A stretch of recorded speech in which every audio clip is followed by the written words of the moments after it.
Olá pessoal, tudo bem? Hoje é dia de passar no RH e cá estamos esperando todos vocês, sejam bem-vindos. Siga o canal @saraconsultoria e como diz o nosso querido Bola do Ticaracati Cast, se você não comentar, não compartilhar, não fizer barulho, não salvar, seu VT vai atrasar e eu ainda vou te dar uma suspensão de 3 dias, que ele joga uma praga, né? Ele é maravilhoso. Mesmo que dispense apresentações, o nosso convidado de hoje é alguém que eu faço questão de apresentar. Ele é atleta de alto rendimento.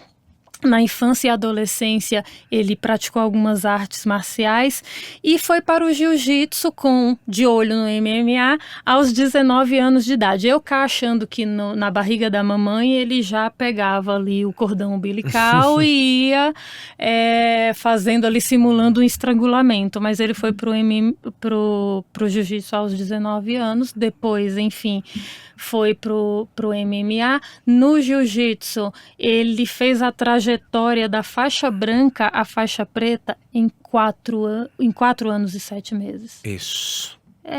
Talento em pessoa.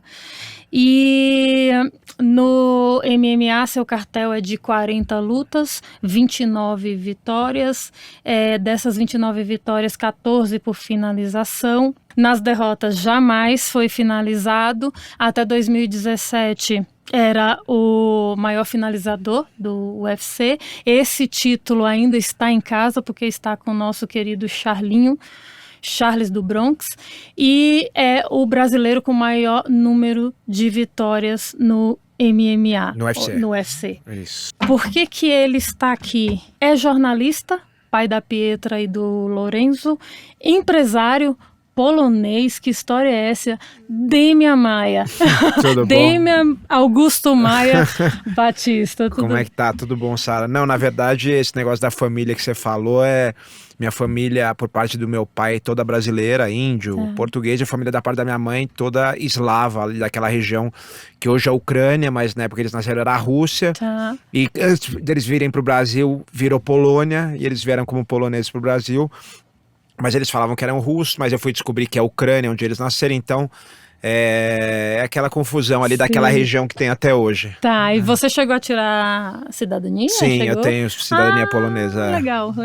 Eu tava falando com o meu marido, né, Denis, ele é óbvio que ele é fã, só que ele é assim, ele é diferenciado porque ele sabe todas as lutas, ele aparece um cara assim, ele fala, Demian lutou com esse cara, finalizou em tanto tempo, e ele sabe isso de todo mundo, eu fico impressionado, assim como de futebol e tal, ele tem uma mente assim, aberta para isso, e aí ele falou, cara, se eu fosse conversar com o Demian, eu só ia falar de luta. Eu falei assim, você vai ver que no final das contas eu vou estar sempre falando de jiu-jitsu, de luta e de tudo mais. Demian, se a gente buscar no dicionário talento, tem lá Demian Maia. Mas a gente tem aí uma questão que a gente sempre debate, que é o talento versus a disciplina. Então, eu queria entender de você, inclusive eu já queria até te perguntar o seguinte, quanto de você, dessa sua história que já é de sucesso e é irretocável, quanto de você é talento e quanto de você é trabalho, treino, enfim, constância? Então, primeiro vamos lá, os conceitos, né? Porque a gente vê talento como uma coisa que nasceu com a gente, Sim. tipo assim, eu tenho uma habilidade especial. Sim. Mas talento pode ser, por exemplo, você ter capacidade de aguentar o que você tem que aguentar, que vira uma disciplina pelo tempo suficiente. Isso também é um talento, né? Sim. É um talento que você não enxerga, por exemplo, o talento mental da pessoa de ir lá todo dia e se matar todo dia. E às vezes com um pouco menos de talento físico, mas com um talento mental muito forte. Sim. Então isso também é talento, é muito difícil separar. O que eu acho que existe é assim, se você falando desse talento atlético, no meu caso, né? Eu acho que ele é importante, é óbvio que todo mundo que tá num evento como né, outro dia até um amigo meu brincou, o Pitu, que foi meu treinador de boxe, a Champions League do MMA, que é o UFC, né, o evento mais forte do mundo, todo mundo tem muito talento ali. Mas a partir de um momento, isso não faz mais diferença, o que faz diferença é a disciplina que você tem, né, Para usar um clichê, a força de vontade ali, de, né, querer treinar todo dia, se esforçar, esse tipo de coisa. E eu vou te botar uma outra coisa agora, que eu tô lendo um livro muito legal chamado Outliers. Esqueci o nome em português agora. Acho que é Os Foras de Série, alguma coisa assim. Que tem um fator que a gente também não bota na equação e que é importantíssimo. Eu vejo isso na luta muito, que é a sorte. A Né? sorte, A né? sorte Ninguém conta gosta demais. muito de falar. Ninguém gosta de falar, mas, por exemplo, por que eu virei o lutador que eu virei do jiu-jitsu? Porque aconteceram coisas ali, muitas por sorte. Não sorte que eu não tive disciplina, mas sorte, tipo assim, putz, naquele momento o jiu-jitsu estava crescendo quando eu comecei. Naquele momento o UFC, por exemplo, eu tive uma sorte que eu tava para fechar um contrato com o Japão, quando o UFC estava começando a dar o primeiro impulso para subir. Eu queria muito lutar no Japão e não deu certo, a gente acabou fechando com o UFC, quando o UFC estava fazendo aquela... Quando o UFC estava começando a explodir. Então isso, você não vai dizer que seja sorte. Tá no lugar certo na hora certa, né? É outra coisa. Cara, eu acho que a parte cultural me ajudou muito. Por eu não ser o cara mais fisicamente assim talentoso em termos de explosão, velocidade, essa parte mental de usar o jiu-jitsu, que é muito, né, cabeça também, estudo, e eu gostar de aprender e gostar de estudar, isso ajudou. Isso vem do quê? Da sorte que minha mãe dava muita importância para educação, e mesmo a gente sem ter dinheiro, a minha mãe conhecia algumas pessoas que, por sorte, eram donos de alguns bons colégios, e aí eu consegui estudar, né, ter bolsa nesse colégio. Então, a sorte de ter livros em casa, isso me fez querer ler, gostar de aprender. A sorte de meu avô, por parte de pai, também era uma pessoa que gostava de aprender, veio do interior sem nada e sempre, hoje em dia, olhando as coisas dele, vários cursos que ele fez, assim, curso nada a ver, tipo curso de japonês, porque ele trabalhava lá na Liberdade, sabe? Então, isso tudo é sorte. E aí, é óbvio que isso tudo se junta com a disciplina e o talento. E nesse livro do Outliers ele fala isso, né? Tem um monte de gente que tem um QI, ele fala do QI, muito maior que o do Einstein. Só que eles não viraram. Muita gente tem um QI maior que o do Einstein, né? Só que eles não viraram Einstein. Obviamente ele tinha um QI acima da média, né? Um QI médio é 100, vamos dizer, um QI mais acima da média é 120. Ele devia ter um QI ali de 150, sabe? É um QI de gênio já. Sim. Mas tem um monte de gente que tem de 180 e não virou um Einstein, não virou nada. Então, o que ele fala? É igual a altura no basquete. Tipo assim, é óbvio que se você tiver 1,70 m, dificilmente você vai jogar na NBA, no masculino. Mas a partir do momento que você tem, sei lá, 1,95 m, 1,96 m, 1,90 m e pouco, aquilo já não vai fazer toda a diferença. Não quer dizer que um cara que tem 2,20 m vai ser melhor que você, entendeu? Então, achei muito interessante isso, porque exatamente isso, o talento ele importa até um certo nível. Tá. Esse talento atlético, né? Depois de um certo nível, ele não faz diferença. Claro que todo mundo, para chegar num nível de UFC, vai ter que ter um talento alto, acima da média, nesse nível de gênio que seria assim. Sim. Mas a partir dali, se o cara tem, vamos dizer, uma genialidade atlética, esportiva de 130 ou de 200, não vai fazer diferença nenhuma. O que vai fazer diferença é a disciplina e a sorte também dele ter ali as coisas terem se alinhado na hora certa. Fantástico. Eu tava assim, refletindo, né, nesse todo esse tempo que a gente agendou e tudo mais, e tem uma coisa que é muito importante, que é a inteligência emocional.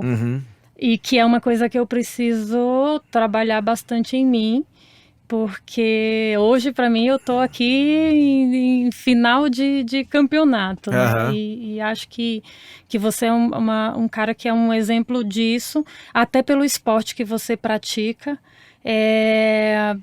de alto rendimento, e que você vai enfrentar ali oponentes à mesma altura, só que você entra lá, você tá exposto, você pode tomar ali, você vai dar seus mata-leão com certeza, mas você vai tomar antes os seus catiripapos, né? A gente de RH cuida de ergonomia, né? Então, tipo, a cadeira que eu tô sentada vai me machucar. Cara, o cara vai sair de casa para trabalhar e volta todo arrebentado. Como que é isso, assim? A parte de inteligência emocional, de não sucumbir antes do desafio em si. Eu acho que isso vem da prática, né? Vem dessa prática. Então, eu acho que se você se propõe a fazer aquilo, por exemplo, eu amava tanto a luta e eu gostava tanto desse desafio, e era um desafio tão grande para mim, era tão difícil vencer tudo aquilo, que eu falava, não, eu vou fazer isso. E aí, obviamente que no começo você tem mais dificuldade, mas depois você vai conseguindo usar, no caso, você falou, né, dessa parte da ansiedade, do nervosismo, Sim. você vai continuar tendo a mesma coisa, mas você vai começando a aprender a usar mais ela como uma mola do que como um freio. Sim. Hoje eu fiz um exercício de psicologia reversa, assim, porque eu vim no carro, né? E naquela ansiedade toda eu falei assim: quem mandou você sair da zona de conforto? Quem mandou você colocar um sonho em prática? Quem mandou correr atrás? Podia estar em casa, de boa, né? Fechando uma folhinha de pagamento, né? Não estaria se desafiando, não estaria nessa condição. Mas é uma coisa que é real, né? Pelo menos a minha realidade é essa. Eu competi quando eu estava na faixa branca e o jiu-jitsu foi bem desafiador para mim. Eu já comecei, entre aspas, tarde, né? E assim, só que o meu início é interessante porque talento zero, mais uma timidez, um corpo com pouca flexibilidade. Entendi a posição, era inteligente para entender, mas na hora o corpo não ia. E aí, só que eu tive uma constância. Então eu passei ali, eu ia todo dia, eu só não treinava aos domingos, até na sexta-feira que não tinha o treino. Aí a gente se juntou e fazia um treino, inclusive sem kimono, para ajuste de pegada e tudo mais. E aí eu comecei nos campeonatos. O primeiro você não tem obrigação nenhuma e você é faixa branca. Eu cheguei lá, fui medalha de ouro, meu Mais Deus, relaxada. mais relaxada.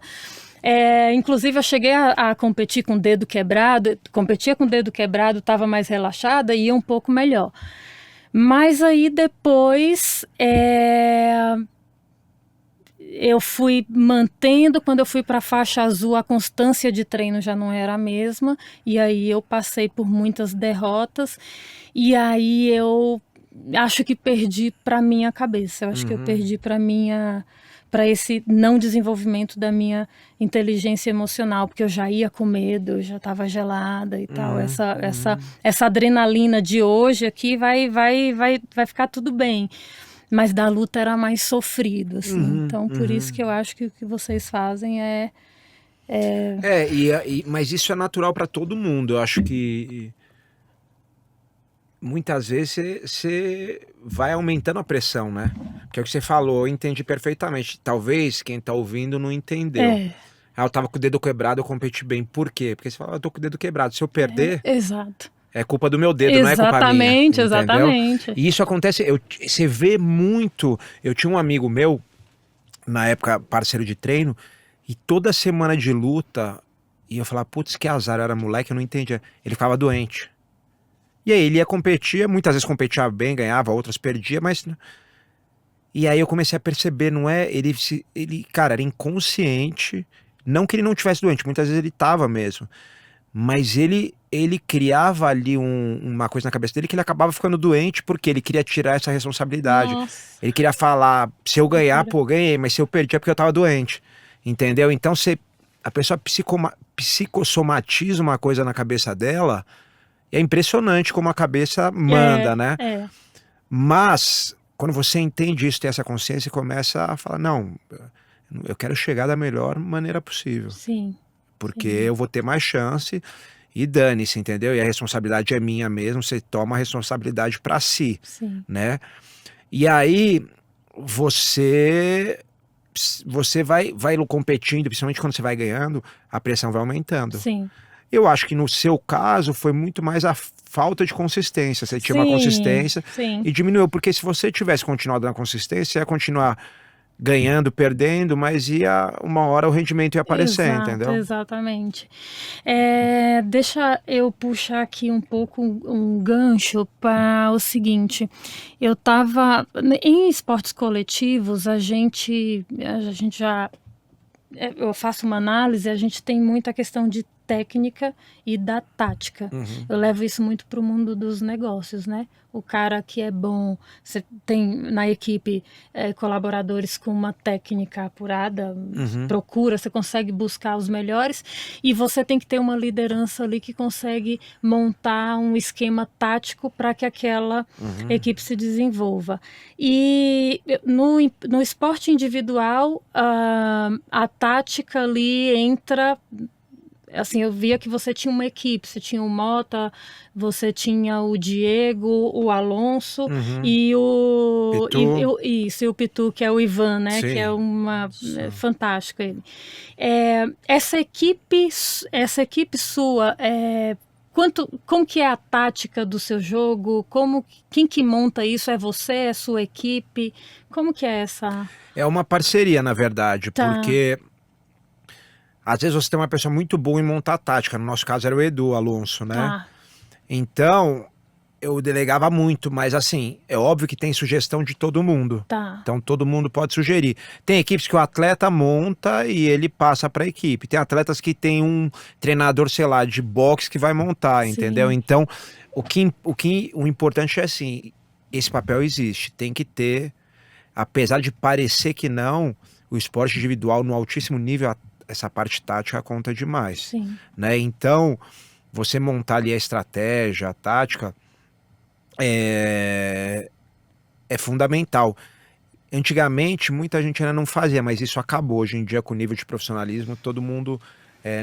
não é só o talento individual que vai resolver o negócio. Às vezes você vê lutadores piores ganhando de lutadores melhores, ganhando de lutador mais talentoso, mas porque ele não montou uma estratégia ali, uma tática correta, e aí acabou sendo superado pela falta de estratégia. Eu fico impressionada com as lutas do Mika, né? E como o pai dele, que é o técnico, né, o coach, acompanha. E eu tava olhando uma dessas que ele fez agora no Mundial, e tem um momento lá que ele tá indo pro pescoço do oponente, que inclusive para mim era o pescoço mesmo, e aí eu ouço o pai dele falando... vai pro braço, sai no braço, sai no braço, sai no braço e tal, e ele vai indo, ele sai no braço, inclusive ele finaliza o cara. Eu fico impressionada, assim, como que ele tem essa conexão, né, com o técnico dele, que vai ali ditando a luta. A gente sabe, a gente que pratica sabe que muitas vezes você tá aqui me orientando, só que tem um pé preso, alguma coisa aqui que de lá você não tá vendo, lógico, né? Claro. Mas eu fiquei assim, eu observei bastante isso, essa conexão deles dois. Sim, eles têm isso. Eu já tive a oportunidade de treinar com eles, né? Cara, é um dos lutadores mais talentosos que eu já conheci na minha vida no jiu-jitsu, assim. Pouquíssimas pessoas no nível dele, tem o nível para tá entre os melhores de todos os tempos. E um trabalho muito duro do pai dele, do Mel, que há muitos anos, desde que ele é pequeno. Sim. A história deles abdicando de muita coisa, aí foram morar em outro lugar, e aí com um monte de moleque, eles nunca tinham saído do Brasil, foram morar fora. E aí tipo assim, os sufocos que eles passaram para tentar buscar algumas coisas ali, e aí volta, e aí distribui um moleque, né, que foi uma equipe, em cada academia, aí junta todo mundo, aí não sei o que. Tem uma história de muito trabalho por trás ali. E é o que eu falo, tem o trabalho, tem o talento pessoal do Mika, e do pai também como técnico, e tem a sorte, né, porque o Mika nasceu filho de um faixa preta, né? Que queria investir na carreira dele, que percebeu esse talento. E, cara, então é uma conjunção de várias coisas. Exatamente. Né? Você tá em casa, né? Você tem em casa alguém predisposto, alguém faixa preta e predisposto a te levar... A doar seu tempo, porque tem muito faixa preta, mas você doar seu tempo pro seu filho ali e abdicar de tudo, entendeu? Sim. Virando um pouquinho para os negócios, me fala uma coisa, a escola, que aliás... maravilhosa, fica na Vila Leopoldina, Escola Demian Maia de Jiu-Jitsu. Estrutura. Primeiro, desde quando você tem academia de Jiu-Jitsu? Porque eu treino desde a Diógenes. Sim, antes disso já, a Diógenes foi minha primeira academia que foi minha só. Tá. Mas se me perguntar o primeiro lugar que eu dei aula sozinho, sem ser auxiliando outras pessoas, a primeira academia, aulas coletivas, não particulares, que eu falei, aqui é meu espaço, eu vou dar aula aqui, eu sou o professor principal, foi em 2001. Tá. Eu ainda era faixa marrom, na continuação da Diógenes, na Macuniza, ali no Alto de Pinheiros, uma academia que até hoje é de um amigo meu de taekwondo, o Cláudio Ricardi. E aí ele dava aula, ele precisava de um professor de jiu-jitsu, e aí ele me chamou, e aí a gente fazia aquele esquema antigo de tipo, o tatame tá horário, tantos por cento da mensalidade é sua, tantos é minha. E eu fiquei lá uns 4 anos, mais ou menos, de 2001 a 2005. 2005 eu decidi que eu precisava de mais horários, porque era só um horário e tal. E aí comecei a fazer a transição para ter um espaço meu. Aí eu aluguei o lugar lá na Diógenes. Só que ao mesmo tempo minha carreira começou a deslanchar também do outro lado. Então eu tive que começar... Alunos meus foram virando professores, né? Então, que você conheceu, Robson, Marcinha, né? Maravilhoso. Que é o que acontece até hoje. Sim. Então, só que chegou um momento que cada um dava aula do jeito que queria. Sim. E na primeira geração, tranquilo. Porque eles tiveram aula comigo e eu tinha acabado de sair. Mas eu comecei a pensar, cara, daqui a pouco vem uma geração que foi aluno deles. E aí, cada hora vai ter cada um ensinando do jeito que acha correto. E vai perdendo, vai né? perdendo o que eu acredito do jiu-jitsu. Sim. E aí eu comecei lá no Fábio, quando eu treinava no Fábio Gurgel, tinha uma metodologia que se perdeu e aí foi recuperada quando eu já estava no final ali, já na marrom para preta.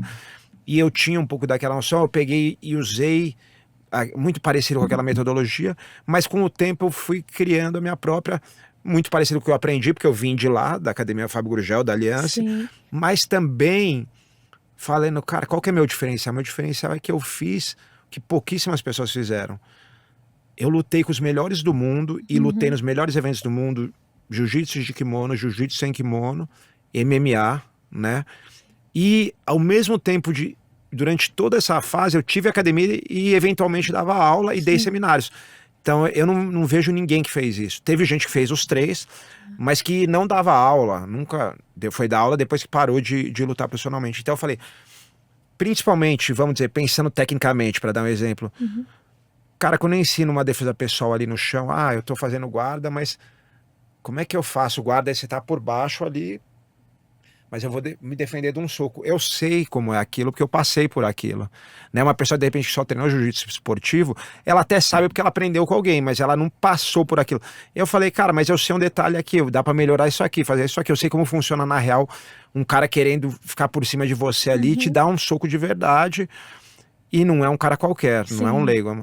E aí eu peguei e falei, vou adaptar esse detalhezinho, vou trazer isso aqui. Então, eu falo, né, é igual, por exemplo... Óbvio que os alunos eles vão lá para aprender a lutar, se defender e fazer uma atividade física e tal, mas 99% nunca vai chegar nem perto do nível que eu tive. Sim. Né? Só que é a mesma coisa, por exemplo, a Fórmula 1, os carros que a gente usa pra gente usar no dia a dia na rua, não é um carro de Fórmula 1, Sim. Mas muitas das tecnologias vieram da onde? O freio ABS vem da Fórmula 1, né? Sim. O câmbio borboleta, a direção elétrica, essas coisas vieram tudo que ela aparece lá no altíssimo rendimento que é a Fórmula 1 e aí ela massifica. E eu falei, eu tenho que fazer a mesma coisa. Sim. Tipo, trazer tudo isso que eu aprendi e entregar para a pessoa praticante. Sim. E aí eu comecei a mudar e criar minha própria metodologia com base ali no que eu acredito também no jiu-jitsu como arte marcial, não só como esporte. Show.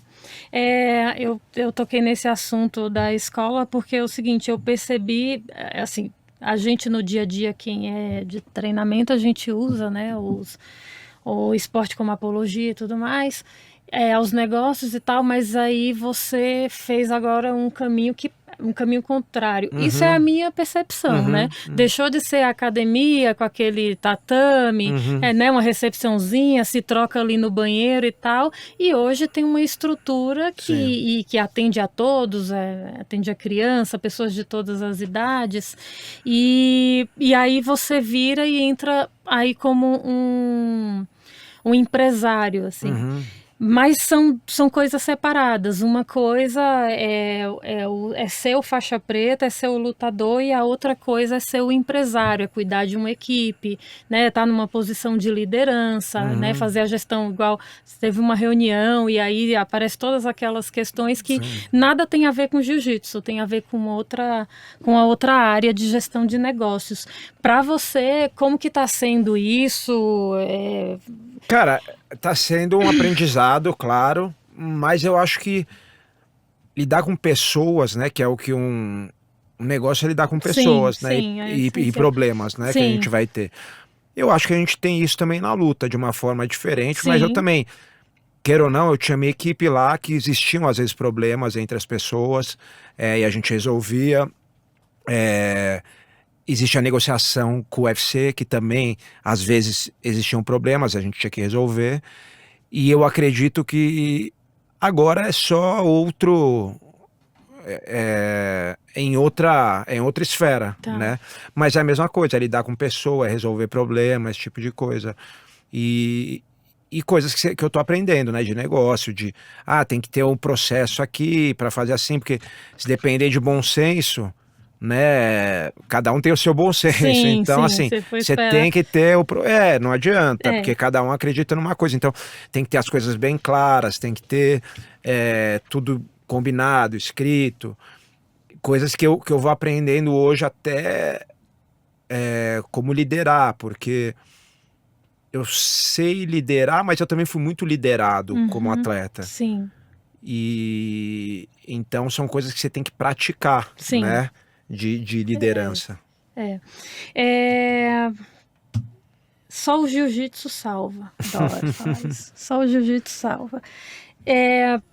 Como atividade terapêutica, né? Salva e muito, assim, porque acho que a gente tem muito depoimento de muita gente que está lá, já vi isso de perto, de que é uma atividade que te prende, que te trata, que te faz bem. Quando eu faço as campanhas coloridas, né, que são a Janeiro Branco, Fevereiro Roxo e tal, o que eu vejo de muito interessante inclusive em campanhas contra o câncer, o sono, a alimentação balanceada, o controle de peso, evitar vícios e tal, tabagismo, e a atividade física, entrando ali como prevenção e de doenças que são, assim, né, que assolam a sociedade. Nessa condição de atividade terapêutica, mas que também faz diferença para a saúde física, né? E eu tô vendo também que, estava lendo, bastante empresários estão migrando para o jiu-jitsu, tem muita gente olhando jiu-jitsu, tá ganhando mercado. Também já comprei tretas por aí de gente falando, mas olha o que estão transformando o jiu-jitsu e tal. Eu acredito, inclusive, que o jiu-jitsu ele nunca vai deixar de ter os caras do seu nível, do nível do Mika, porque as pessoas iguais a mim estão indo treinar, muito pelo contrário, jiu-jitsu para todos, né? Como que, assim, o que você vê, assim, o que você pensa ou normalmente fala a respeito disso? Cara, o jiu-jitsu, ele é uma ferramenta muito grande, ele não pode ficar restrito só a quem vai lutar no altíssimo rendimento, né? E é o que você falou, não faz diferença, o alto rendimento sempre vai existir. E não é porque tem um monte de gente que não é do alto rendimento treinando que vai sumir. Mas isso acho que vem muito da ignorância, das pessoas não entenderem muito de história, não entenderem muito do processo das coisas. E aí a pessoa fala, se a pessoa tá fazendo esse treino que é mais tranquilo só para ganhar aluno, só para, Sim, exato. né? E ela não entende que não é isso, que na verdade é muito mais o business, o negócio é consequência disso, né? De você ter aluno, mas você ter algumas possibilidades de alguns treinos que são menos puxados como eram você tem o treino puxado, mas alguns treinos que são mais tranquilos, entre aspas, se é que você pode dizer isso, porque o jiu-jitsu nada é tranquilo, não, né? É tempo duro o tempo todo. Mas para quem tá entrando, você tem que ter um treino um pouco mais tranquilo, ou para quem às vezes naquele dia não tá bem, tá meio lesionado, isso aumenta muito a quantidade de pessoas que você consegue abarcar. Então o que eu falo? Acontecia antigamente o quê? Eu fui treinar jiu-jitsu, na primeira aula, cara, os caras puseram o cara pra me amassar, eu lembro, na primeira semana de aula, um cara ficou montado em mim, eu tentando sair meia hora. E ele tentando me pegar, eu tentando sair, um faixa branca pesadão, mas eu não tinha muita noção. E me amassou o treino inteiro. E eu gostava daquilo, porque eu queria aquilo, né? Porque era meu destino, eu já queria ser um atleta de alto rendimento, eu já treinei outras artes marciais desde criança e tal. Mas você pega um cara que tá ali, puta, eu vou fazer aquilo pra curtir, pra fazer aquilo, sei lá, 3 vezes por semana.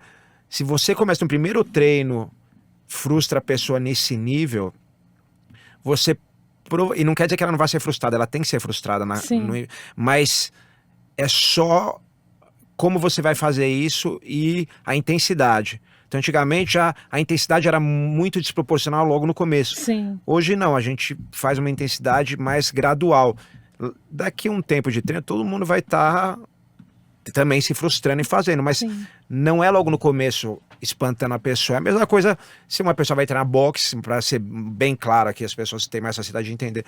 Cara, você bota ela para tomar um monte de soco na primeira aula, se ela não for realmente aquilo que ela quer da vida, ela vai largar. Vai embora. Agora, se você chega pra ela, ó, no começo você vai fazer só andar, depois, igual o pessoal de boxe faz, vai bater saco, vai bater manopla, aí, pô, vai fazer um treino, agora eu vou ficar aqui, só você pode me dar soco, eu vou só dar uma revidadinha, daqui a pouco a pessoa tá saindo na mão, brigando ali, e tranquila, porque ela fez um processo para acostumar com aquilo. Então, acho que tem muita ignorância, as pessoas às vezes são muito burras, elas acham que, como diria Caetano Veloso, né, você é burro, cara. Você é burro, cara, que loucura. Como você é burro. Elas acham que você tem que pegar o aluno na primeira aula e, tipo, arrebentar o cara e fique só os mais fortes ficam. Isso é de uma tremenda burrice, eu acho. Tanto porque você não vai conseguir oferecer o jiu-jitsu para essa pessoa, porque ela vai ficar casca grossa, mas ela só precisa de mais tempo, quanto pro seu negócio. Um cara desse nunca vai ter um negócio, porque... vira um negócio desse tamanho, a não ser que você queira ter só uma equipe de competição, aí é outra coisa.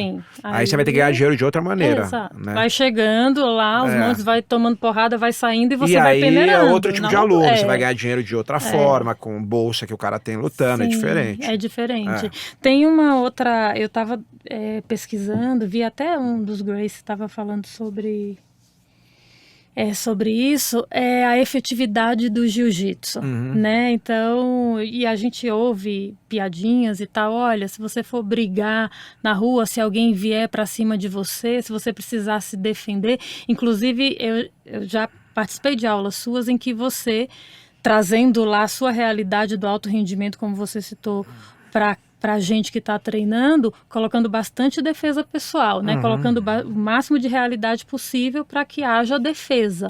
Então, assim, tem um pessoal que fala, mas se vier 3 caras... Tem 3 caras aí, ó, vamos chamar pra vir aqui. Não, tem que ser 3 caras que saibam lutar, né? Exato, Mas cara, eu falei isso, né? Que até o Ryron Gracie que fala isso, né? Que ele fala, mas e se vier, sei lá, um monte de gente bater?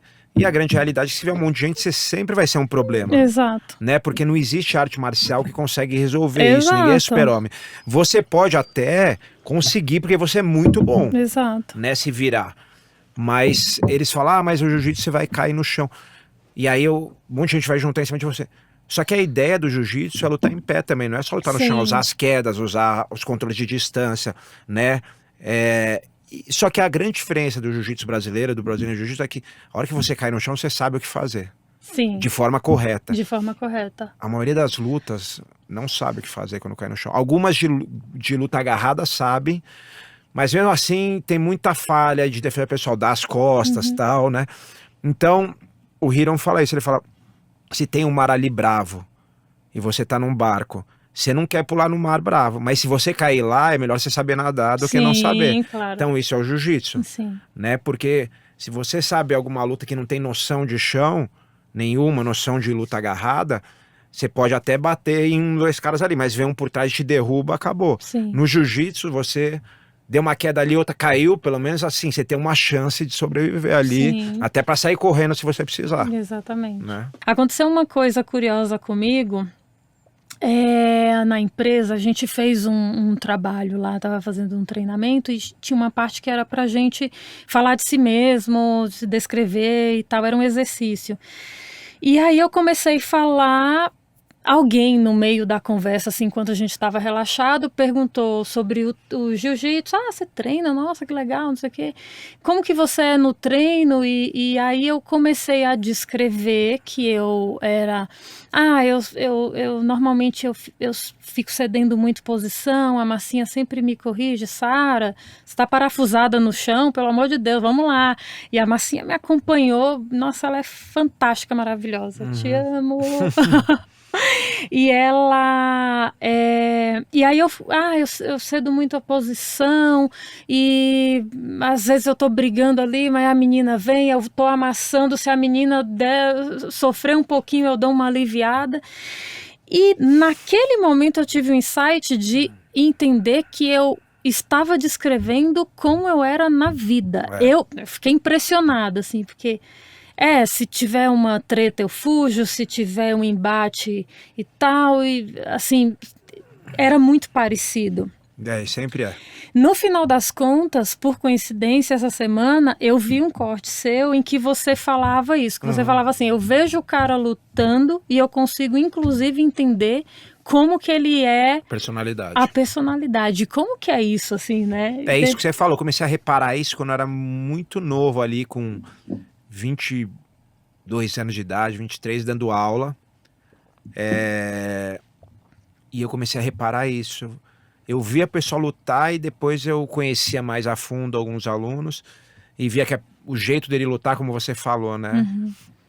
Às vezes, quer dizer, muitas vezes tinha total relação com o que ele era. Fora dali. Fora dali. Né? Então, vamos dizer, uma pessoa tímida, geralmente ela luta de uma maneira tímida, que é muito tímida. Pessoa muito expansiva, ela luta de uma maneira... Pessoa exibida, ela luta se exibindo. A pessoa conservadora, ela luta sendo conservadora. Geralmente, existem casos que não, mas geralmente tem muito a ver isso. E é uma via de mão dupla. Então, quando você está no jiu-jitsu, se você aprende a ser mais seguro que você vai aprender, você passa isso para sua vida. E acho que vice-versa. Uma pessoa que já vem treinar, que é muito segura, que é muito expansiva, você vê nas primeiras aulas que ela já... desenrola de maneira ela diferente. já tem aquilo nela, entendeu? Mas o mais legal é você ver, às vezes, pessoas... Eu lembro que teve uma aluninha, tá lá na academia, adolescente.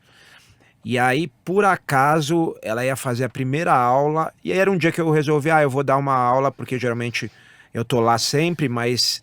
eu tenho meus professores que dão aulas, eu estou olhando ali, né, vendo metodologia, corrigindo, mas eu não fico o tempo todo ali dando aula. Só um dos treinos mais de competição que eu puxo. E aí eu falei, tava dando algumas aulas para testar algumas coisas de metodologia, e aí eu entrei nessa aula com essa menina. Que nesse dia, por acaso, tava só ela, uma aula de adolescente, que a gente tava começando. Hoje a gente já tem bastante adolescente, Sim. Aulas bem cheias e tal. Sim. Mas era uma aula que tava ela... E aí eu pedi para uma outra, não lembro se foi uma professora, um professor me auxiliar. E aí eu vi que ela era muito tímida, sabe? Tipo assim, já adolescente já é uma fase, né? Já é uma fase mais complicada. Já é mais difícil. E você via que ela tinha isso mais, um problema ainda maior ali nessa fase, porque ela só olhava pro chão e tipo, a voz quase não saía. E aí eu já percebi... Né, eu falei, cara, o jiu-jitsu vai ajudar muito ela, porque ela vai começar a ganhar confiança e isso vai passar para a vida dela. Sim. E a primeira coisa que eu ensinei para ela, que a gente fala isso muito para as crianças, ela veio me cumprimentar. Não, era uma aula de defesa pessoal. Então, ela tinha que falar para mim, a gente simulava uma situação de bullying, né? Tipo, e ela tinha que falar para mim, para, não sei o que tal, e tentar ter uma conversa impositiva. Sim. E ela falava olhando pro chão. Ela falava, olha pro meu olho, fala olhando pro meu olho. Aí eu falei, quando você cumprimentar uma pessoa, olha no olho, quando não sei o que. Então, isso já vai mudando a pessoa, Sim. sabe? O chip lá. E aí, agora você vai falar pra mim, ó, não quero que você faça isso comigo. E agora, pô, você quer o quê? Você quer brigar? E aí a pessoa vai te atacar, e você vai fazer isso. E aí ela foi mudando. E aí ela tá até hoje, e você vê que já é outra pessoa, com outra confiança, tudo. Então, eu acho que isso é muito legal. E aí você volta aquele negócio de tipo, cara, como é que você vai limitar fazendo a pessoa fazer um treino, uma pessoa que nem ela, que era toda tímida, jogar ela num treino cheio de leão e leoa ali pra ser amassada no primeiro dia, e a pessoa vai embora e ela perdeu a oportunidade de mudar a vida dela, porque você é um imbecil que não conseguiu, entendeu? Fazer né? Eu acabei, depois desse acontecimento aí, dessa ocorrência, eu também mudei minha vida. Eu também trouxe isso pra mim e falei, bom, primeiro eu preciso também mudar lá no jiu-jitsu, né? Então... E não tem mágica, né? Não é que você vai fazer jiu-jitsu e a vida vai... Mas um pouquinho de mágica tem. Um pouquinho de mágica sempre tem. E aí comecei a moldar também, eu comecei a pegar toda essa filosofia, eu participei de alguns seminários da Marcinha, acompanhei ela, e na parte de defesa pessoal, ela fala bastante de postura. Teve alguém que falou assim, eu não me lembro a pergunta, mas alguém falou assim, mas vocês que fazem jiu-jitsu vão tomar tiro mais fácil, porque acha que sabe lutar e vai pra cima. Falou algum absurdo desse tipo, assim. Eu falei, tá totalmente errado. Claro. A pessoa que faz jiu-jitsu tem responsabilidade, consegue avaliar até onde pode ir, entende o que é mais importante no momento. Eu já conheço faixa preta, que óbvio que tem, né? Mas que eu conheço, foi assaltado, que fala, meu Deus, toma, tchau, sai daqui. Porque muitas vezes a reação é por insegurança, por né? insegurança. Então, é o que você falou, você tá... E também a calma, tipo, o jiu-jitsu ele te dá uma calma, não quer dizer que a pessoa não vai errar, não vai reagir, não vai...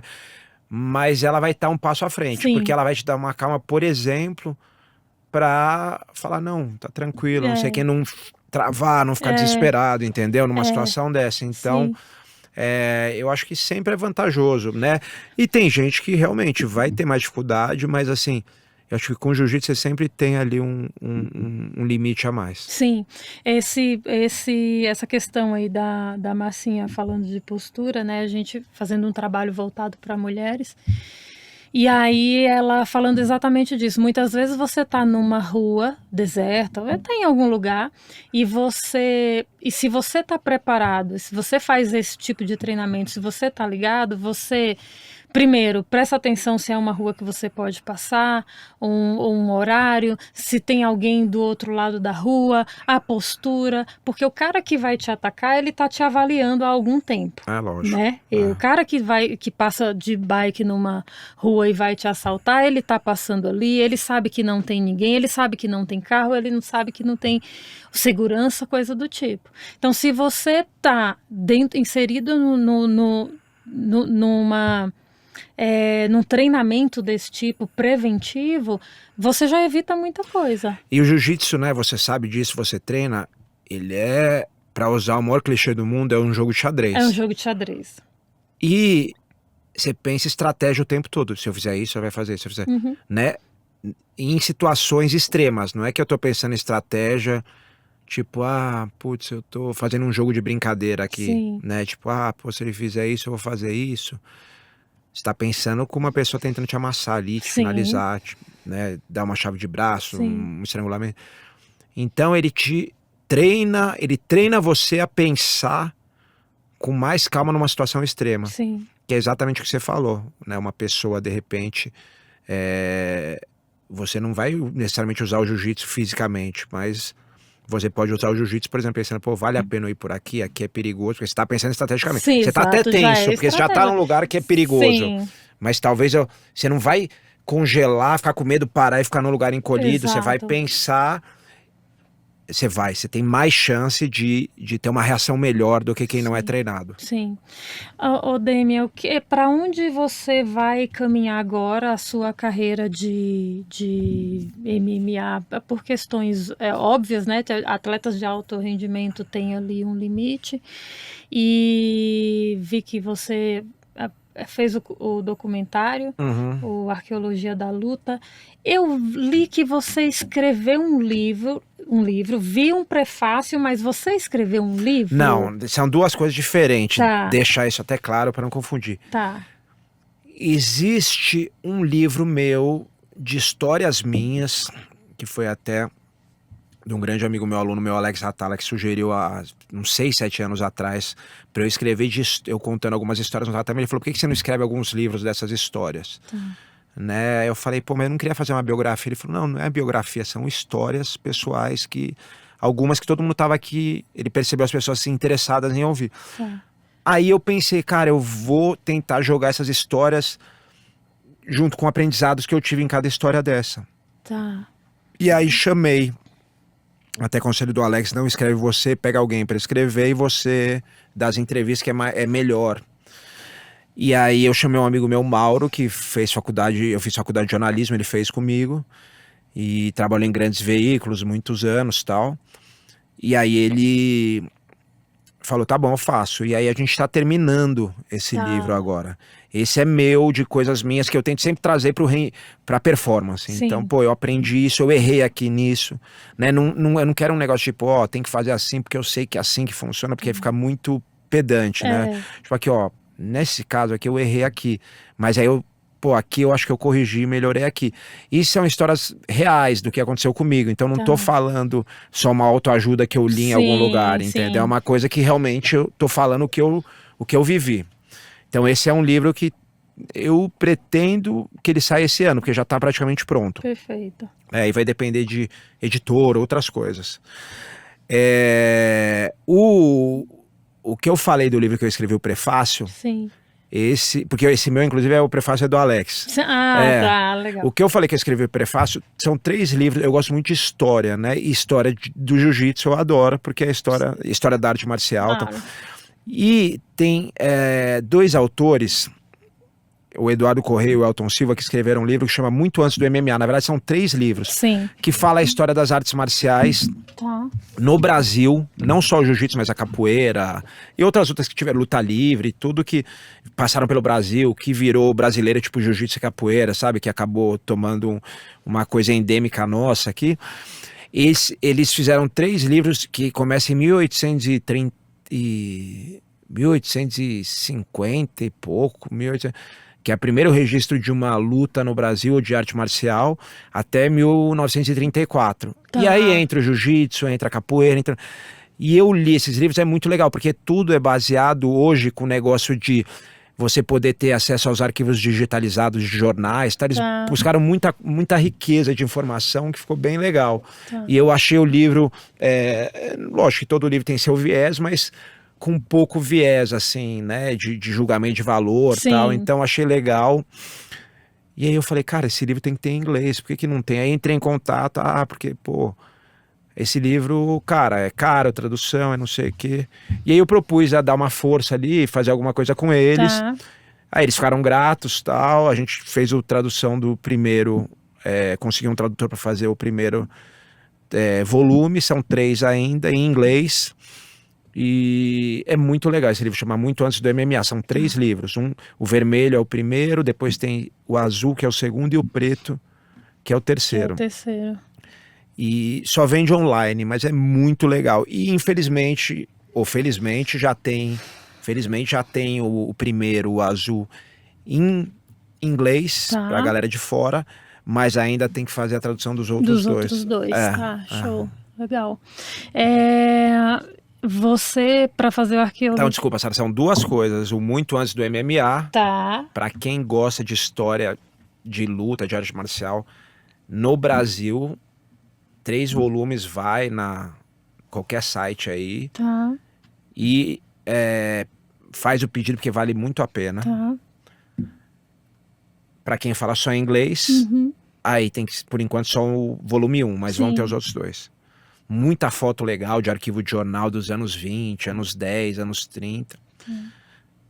E para quem tá esperando o meu livro, aí é outra coisa. Eu entrei buscando o seu e saí muito antes do MMA. Em breve, eu até tomo cuidado para separar bem, senão as pessoas confundem uma coisa com a outra. É importante. O meu ainda não saiu, o meu pessoal, mas a gente tá finalizando. Tá. Para Arqueologia da Luta, você viajou, você foi pro Egito, Grécia e Serra da Capivara, aqui no Piauí. Aqui no Piauí. Legal, fantástico. Esse foi um documentário, eu fiz outro agora, que saiu, acredito que tá no Globoplay, mas não estão todos os episódios. São 8 episódios, tem 6 no Globoplay, então chama Experiência de Mestre, que é o quê? Eu vou e dou uma aula para uma pessoa que é uma referência na área dela de jiu-jitsu, geralmente que treina jiu-jitsu ou às vezes só luta, e em troca a pessoa me apresenta a vida dela ali. Eu vi, entendeu? Eu vi alguma coisa. Esse é bem legal, fantástico. Bem legal. Esse até gravei um pouco ali na academia, né, lá na escola.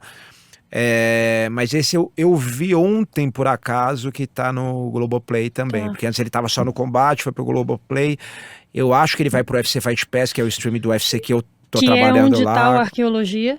Que é onde tá a Arqueologia, onde eu trabalho hoje em dia também. Que você faz né? Que a vida tá muito louca, porque agora é a semana inteira treino e academia, e fim de semana, quando eu não tô dando seminário, eu tô lá no UFC Fight Pass. Então, outro dia eu fiz as contas, acho que teve umas 4, 5 semanas que eu trabalhei de segunda a segunda. Nossa, que fantástico. Porque chegava no fim de semana, ou era UFC, ou tava pra seminário. Aí no outro era UFC, no outro era seminário. E a semana inteira na academia. Na academia.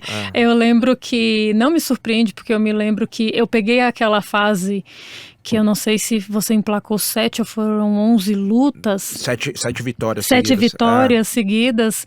E eu lembro que era assim, você lutava no sábado, na segunda-feira você estava na academia dando aula. Sim, assim. ia dar umas Era aulas. fantástico, as pessoas ficavam impressionadas assim, quando eu falava, o Demian lutou sábado e segunda-feira já voltou. Porque na época, você lembra que até hoje, né, na época menos ainda, hoje eu ainda tenho os treinos de competição, eu puxo junto, porque eu treino junto, mas Sim.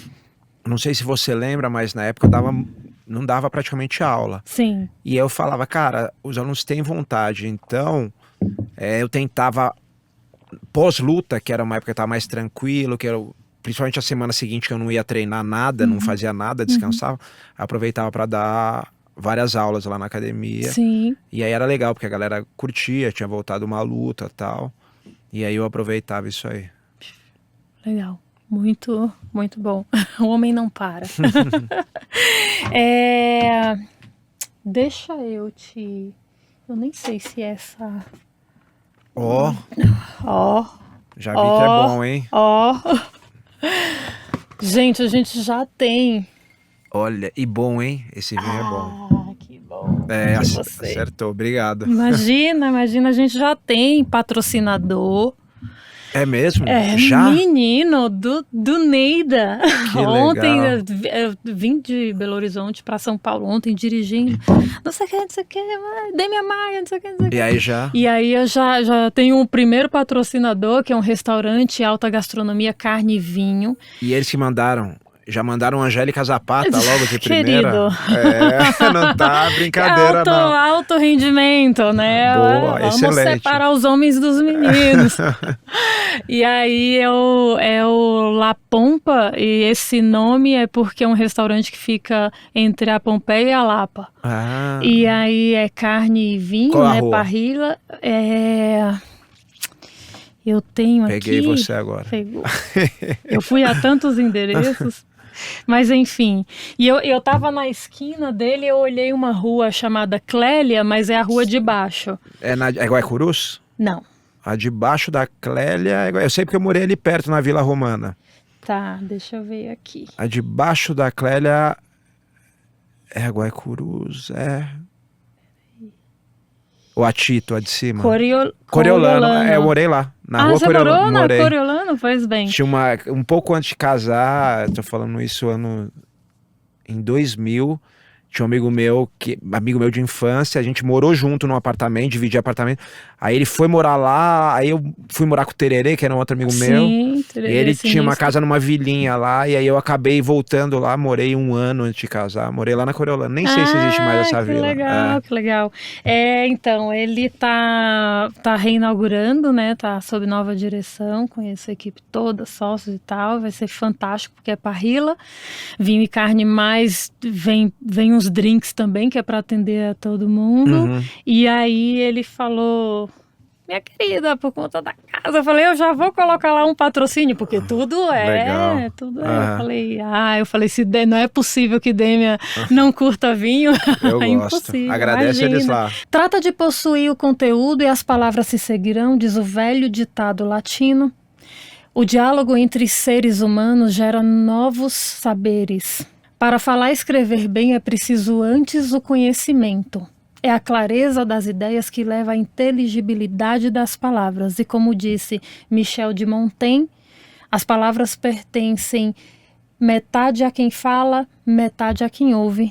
Dessa forma, a nossa parte fizemos, o restante é com vocês. Fim de papo, muito obrigada, Dêmia Maia. Valeu, Sara. Obrigado, viu? Eu que agradeço. Foi muito legal. Muito sucesso. Obrigado para você também, né, nessa empreitada nova. Valeu, obrigado. Valeu, obrigado. Valeu, pessoal.